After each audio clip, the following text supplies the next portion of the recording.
Welcome back. It's time now to take a look at the top business stories.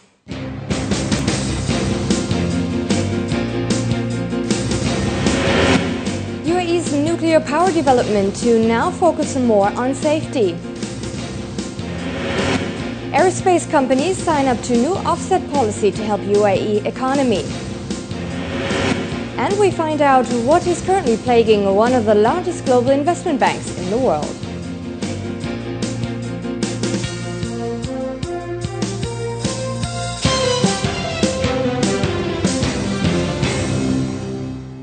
GCC markets ended higher today and the UAE bourses also ended positive. The DFM did not move in today's trading session and remained at the 1,606 mark. In the property sector, EMA properties fell over 0.25%, while Arab Tech jumped over 0.5%. Dubai Islamic Bank lost over 0.75%. DU was up over 0.25%. DP World lost 0.2%. 55 million shares were traded, valued at 79 million dirhams. And over in the capital, the ADX rose by nearly 0.5% to close at 2,704 points. The banking sector posted losses today as Abu Dhabi Commercial Bank lost 2.5% and Abu Dhabi Islamic Bank fell 0.75%. Alda Properties gained 0.5% while Suru Real Estate dropped 0.75%. Taka lost 0.75% and Dana Gas fell 1.5%. Etisalat gained over 1.75%. 57 million shares were traded, valued at 99 million dirhams. And now it's time to take a look at the GCC markets, which ended positive today.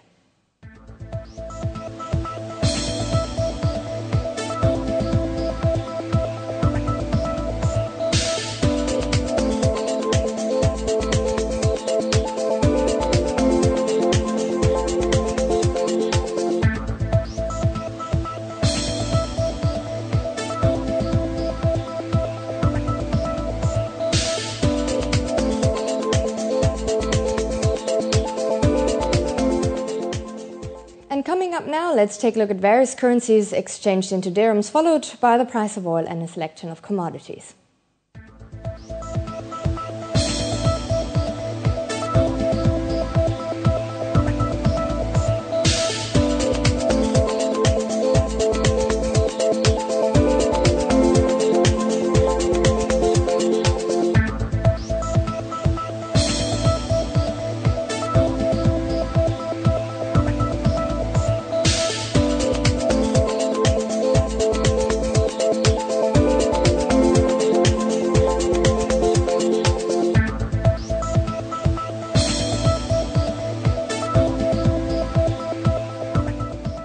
And now to our top stories. A number of worldwide aerospace defense companies have signed long-term agreements to a new offset policy to help the UAE's economy. The policy was introduced last summer, which was the first major reform for the procedure in 18 years. Offsets look for defense companies to contribute to the economy in exchange for arms contracts. The new policy means defense companies can now generate offset inputs, such as contributing intellectual property apprenticeship programs, and these rules will provide support for industrial partnerships and help create high-end jobs in the UAE. The UAE's nuclear power program is moving at a steady pace, but more focus on supply, disposal and protection is needed. That's according to officials. Abu Dhabi is currently working on the legal framework surrounding the construction of its first of 4 nuclear reactors in the town of Bracca, about 300 kilometers south of the capital on the Gulf Coast. The International Advisory Board, established to ensure transparency concerning the project, now released a report saying the capital's nuclear program is progressing well. Now the authorities have to begin to pay greater attention to issues surrounding nuclear fuel supply, waste disposal, as well as focus on the protection of facilities, for instance, from plane crashes. The UAE aims to be the first nuclear power producer in the Arab world by 2017. Kazakhstan-based Al Hilal Bank conducted a number of seminars and lectures to promote awareness on the fundamental principles of Islamic finance. A subsidiary of Al Hilal Islamic Bank, the first commercial Islamic bank in Kazakhstan, was set up in the UAE in March last year. Al Hilal Islamic Bank, JSC, which is fully owned by the Abu Dhabi government, bases its activities on Sharia principles, although its products and services are available to all customers, irrespective of religion. The seminars were conducted to better understand those Islamic finance principles. And in our fast financial news, Arab Tech has won a $241 million contract to develop 2 colleges in Kuwait. The Dubai-based construction company will build 60% of the Sabah Al Salam University, with 40% of the development being built by a combined group contracting company.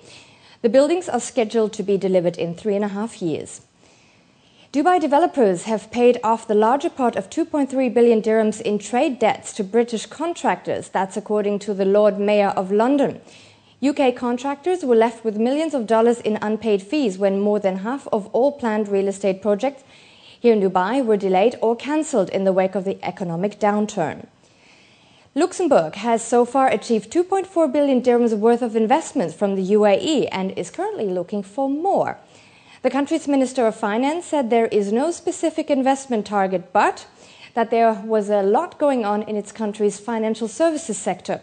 He also said that an embassy will open in Abu Dhabi later this year to further promote these investments. And after the break, we speak to Peter Cooper from Arabian Money about the current issues facing Goldman Sachs and what they mean for the MENA region.